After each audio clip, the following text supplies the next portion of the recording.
Penentuan kesadaran air dengan metode kompleksometri oleh kelompok 9. Anggota kelompok 9 terdiri dari Bilwata Kasapusanta, Ida Ayu Gede Sri Wijayanti, Benedikta Stefani Chandra, Febri Pranatasi Marmata, dan Ninyoman Ayu Nadia Artan. Tujuan dari praktikum ini yaitu yang pertama untuk memahami prinsip dasar titrasi kompleksometri dalam analisis volumetri, yang kedua untuk mendapatkan konsentrasi Ca atau kesadaran dalam sampel air dengan metode titrasi kompleksometri. Titrasi kompleksometri yaitu titrasi berdasarkan pembentukan persenyawaan kompleks, ion kompleks atau garam yang sukar mengion. Kompleksometri merupakan jenis titrasi di mana titran dan titrat saling mengkompleks, membentuk hasil berupa senyawa kompleks.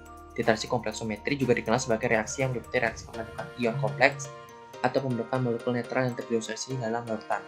Syarat mendasar terbentuknya kompleks demikian adalah tingkat kelarutan yang tinggi. Selain titrasi kompleks di atas, dikenal juga titrasi kelatometri seperti yang menyangkut penggunaan EDTA. Gugus-gugus yang terikat pada ion pusat disebut ligan dan larut dalam air. Dalam titrasi kompleksometri digunakan larutan EDTA sebagai larutan standar. EDTA sebenarnya adalah ligan heksadentat yang dapat berkoordinasi dengan suatu ion logam lewat kedua nitrogen dan keempat gugus karboksilnya, atau disebut ligan multidentat yang mengandung lebih dari 2 atom koordinasi per molekul. Indikator yang digunakan adalah indikator EBT. EBT memiliki warna biru laut sebagai warna kebebasan pada saat sedang tidak mengion, dan warna ungu kemerahan pada saat sedang mengikat kation-kation logam. Fungsi EBT sendiri adalah untuk mereaksikan kation penyebab kesadaran menjadi lebih kompleks dengan ditandai perubahan warna tersebut. Dan berikut adalah reaksi-reaksi antara indikator EBT dengan air dan larutan EDTA. Alat yang digunakan yaitu ada buret, pipet tetes, neraca analitik, pipet volume, Erlenmeyer, labu ukur, dan gelas ukur. Bahan yang digunakan yaitu 10 ml larutan baku ZnSO4, larutan EDTA, 10 ml sampel air, indikator EBT, dan larutan buffer salmiak. Berikut adalah skema kerja dari pembakuan larutan EDTA. Tahap pertama yaitu dipipet 10 ml larutan ZnSO4 dengan pipet volume. Kemudian, larutan ZnSO4 yang sudah dipipet dipindahkan ke dalam Erlenmeyer. Selanjutnya ditambahkan larutan buffer salmiak sebanyak 2 ml.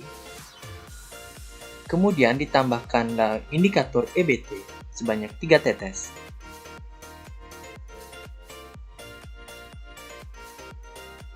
Kemudian larutan di dalam Erlenmeyer dititrasi dengan larutan EDTA sampai larutan berubah warna dari menjadi biru.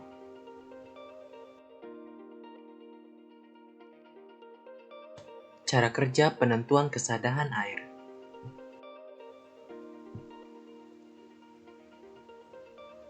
Tahap pertama yaitu sampel air keran dipipet dengan pipet volume sebanyak 10 ml, kemudian dimasukkan ke dalam Erlenmeyer.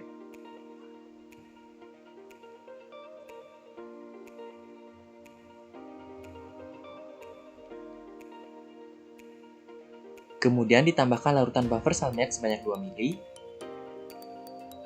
Selanjutnya ditambahkan 3 tetes indikator EBT. Selanjutnya, larutan di dalam Erlenmeyer dititrasi dengan larutan EDTA sampai larutan berubah warna dari ungu menjadi biru. Berikut adalah hasil data pengamatan dari percobaan yang telah dilakukan. Berikut adalah perhitungan molaritas larutan EDTA.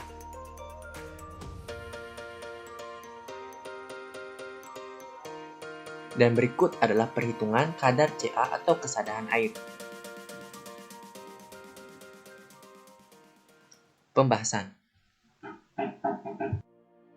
Pada percobaan pembakuan larutan standar EDTA diperoleh molaritas EDTA yang berbeda-beda dari ketiga percobaan. Titrasi pertama 0,097 gram per mol, titrasi kedua 0,0898 gram per mol, titrasi ketiga 0,0916 gram per mol. Perbedaan tersebut disebabkan karena pada saat praktikum alat-alat yang digunakan kurang bersih, sehingga masih ada zat pengotor yang ikut tercampur dengan senyawa uji. Akibat adanya zat pengotor akan membuat konsentrasi EDTA menjadi berubah. Larutan EDTA relatif tidak stabil akibat faktor eksternal seperti zat pengotor. Maka dari itu percobaan dilakukan 3 kali agar diperoleh konsentrasi EDTA yang akurat. Berdasarkan hasil pengamatan dan pengukuran kesadaran total dapat dilihat bahwa setelah sampel air keren ditambah dengan indikator EBT, sampel air berubah warna menjadi ungu. Hal tersebut dikarenakan indikator EBT telah mengikat kation bervalensi 2 yang terlarut dalam sampel air. Adapun juga pencampuran larutan buffer, yakni untuk mengindikasi adanya kombinasi ion Ca2+ dan Mg2+. Selanjutnya setelah dilakukan titrasi sebanyak 3 kali didapatkan 2,5 mili, 2,3 mili, dan 2,4 mili larutan EDTA, dan sampel air berubah warna menjadi biru.